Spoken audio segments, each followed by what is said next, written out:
You have walked past one, a cramped shop full of green canvas and steel, olive drab jackets on a rail, boots in bins, ammo cans and jerry cans and folding shovels. A rack of surplus coats that smell of somebody else's decade. It looks like the least exciting business on earth, a dusty little store selling the army's leftovers. It sounds like the safest, dullest way to make a modest living imaginable. Buy cheap old military gear, mark it up, sell it to enthusiasts and campers and film crews. Nobody gets rich, nobody goes broke. A quiet, boring shop. It is not. Underneath that dusty little store is one of the strangest margin games in retail. A business where you routinely buy things for almost nothing and sell them for many times what you paid, where your single biggest supplier is a government that does not care what it gets, and where the whole skill is knowing what is inside a crate before anyone else does. Here is the number that reframes it. People who are good at this buy by the pallet, often blind, for a fraction of what the contents are worth, and sell by the single item at full retail. That spread between those two prices is not a markup.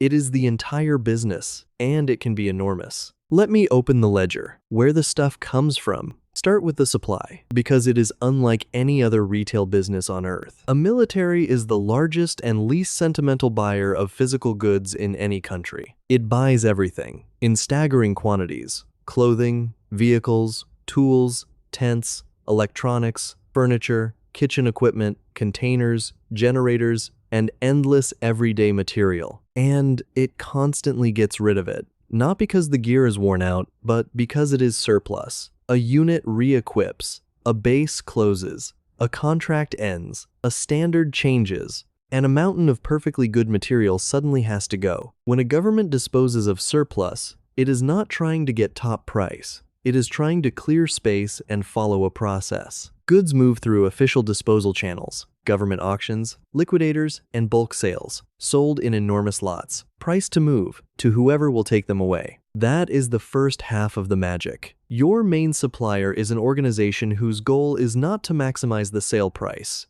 It is to make the stuff go away. For a normal retailer, the wholesale price is set by a supplier trying to profit from you. Here, the wholesale price is set by a seller who mostly wants the loading dock cleared by Friday. So the buy-in can be astonishingly cheap. Whole pallets, whole vehicles, whole shipping containers of material, for a tiny fraction of what any single item inside would fetch on its own. The blind lot gamble. Now, the part that separates the people who make money from the people who lose it. A great deal of surplus is sold in bulk lots, and often you cannot fully inspect what you are buying. You bid on a pallet, a container, a mixed lot described in vague terms, sometimes sight unseen. You are buying a sealed box of somebody else's decisions. This is where the whole business lives. Open the lot, and it might be full of common items worth a modest amount, a small win, or it might contain something valuable, a piece of gear collector's chase, an item that is out of production and impossible to find, a vehicle worth many times the price of the entire lot. Or it might be junk, damaged, obsolete, or unsellable, and you have paid to haul away someone else's problem.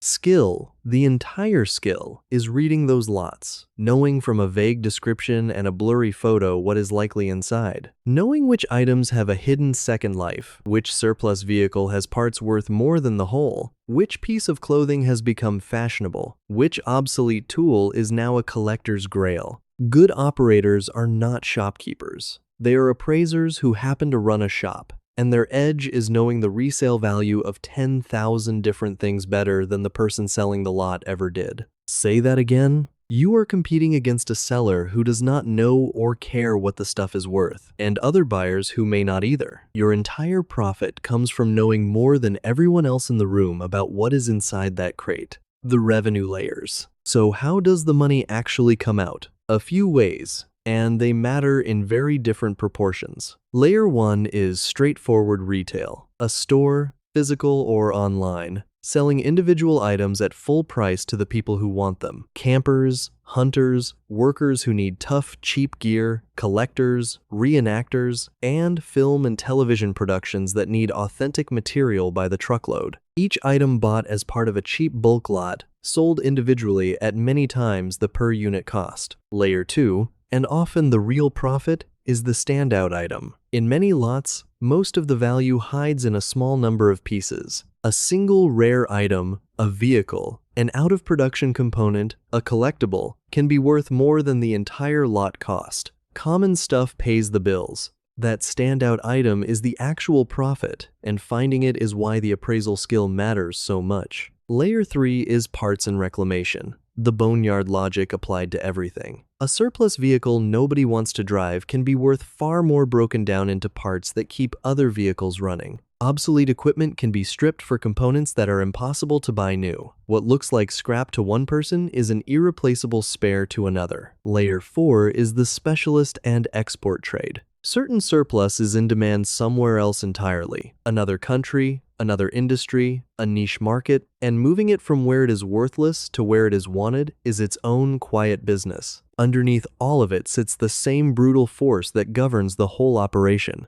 Listen to that again. A cost of goods in this business can be close to zero, and that is exactly why the real enemy is not buying. It is storage. Say that again. When you buy a container of mixed surplus for almost nothing, the cheap part is done. Now you have to put it somewhere. Sort it, catalog it, and hold it, sometimes for years, until the right buyer appears for each piece. Your gear cost you little. Space to keep it, time to process it, and the years it sits waiting are what actually eat your money. This is the hidden trap of every business built on cheap inventory. A pallet bought for almost nothing feels like free money, but a warehouse full of slow-moving surplus is a warehouse you are paying rent on, month after month, while your cash sits frozen inside crates of things that will sell eventually at a great margin, but not today. So the real skill is not just buying cheap and knowing value, it is turnover. Operators who thrive are the ones who move inventory, who resist the temptation to hoard every interesting lot, who know that a slightly lower margin today beats a slightly higher one in 3 years,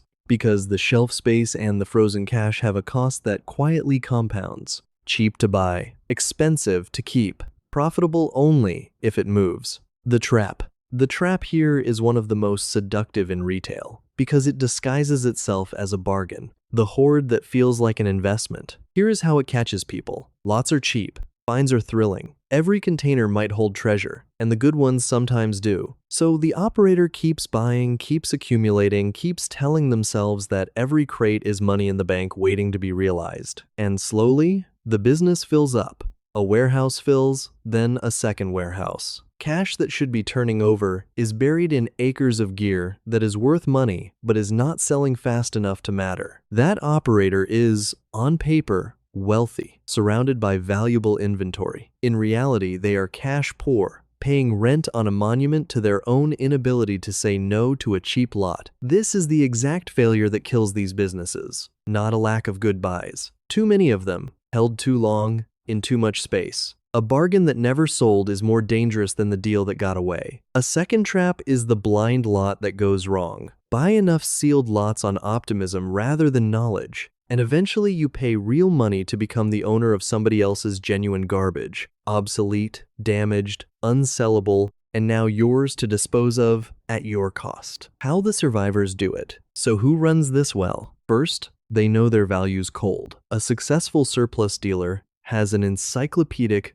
constantly updated knowledge of what things actually sell for, across thousands of categories. That knowledge is the entire edge, and it is why an amateur bidding on the same lots loses money while the professional makes it. Second, they buy for turnover, not for the thrill. They are ruthless about what they take. They favor lots they can move quickly, and they resist the collector's urge to keep the interesting piece rather than sell it. Discipline to sell is rarer than the ability to buy. Third, they treat storage as the real cost it is. They price every lot not just on what it will sell for, but on how long it will take to sell and what that space and time will cost. A lot that ties up a warehouse corner for 2 years has to earn enough to justify the corner. Fourth, they build the channels to sell everything. The shopfront for walk-in trade, the online store for reach, the collector networks for the rare pieces, the trade contacts for bulk and export. A good find is only profit once it reaches the person who values it, and the operators who win have a route to every kind of buyer. Fifth, they diversify the buy. They do not bet everything on one gamble. They spread across many lots, so the junk lots are covered by the winners, and the occasional standout item pays for a dozen ordinary ones. Sixth, they respect the process. Government disposal has rules,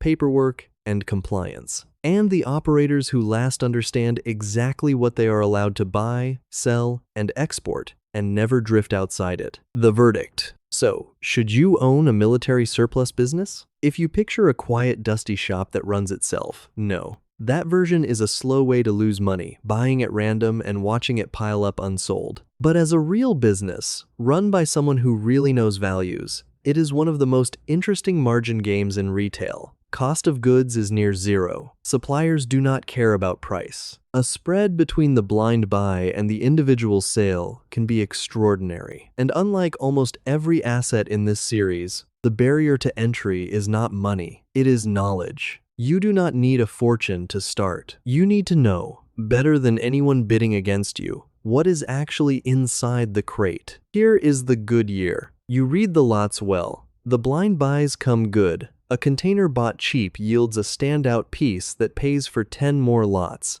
Inventory turns steadily. The warehouse breathes. The rare finds reach the collectors who pay top price. And the whole operation runs on the beautiful arithmetic of buying by the pallet and selling by the piece. Now the bad year. You bought on excitement, not knowledge. Lots disappoint. The warehouse fills with worthy but slow gear. The rent runs every month against cash frozen in unsold crates. And a business that looked rich on the shelves cannot make payroll from the till. You are surrounded by value you cannot turn into money fast enough. Same crates. What separates them is whether you knew what was in them and whether you had the discipline to let them go. Most of the assets in this series are about scale. Enormous factories, vast docks, deserts full of aircraft. This one is the opposite. A cramped shop, a pile of old green gear, a business you could start with a van and a good eye, but it runs on the same deep idea as all the rest. Value is not in the thing. It is in knowing something about the thing that the person selling it does not. A government sees a loading dock it needs cleared.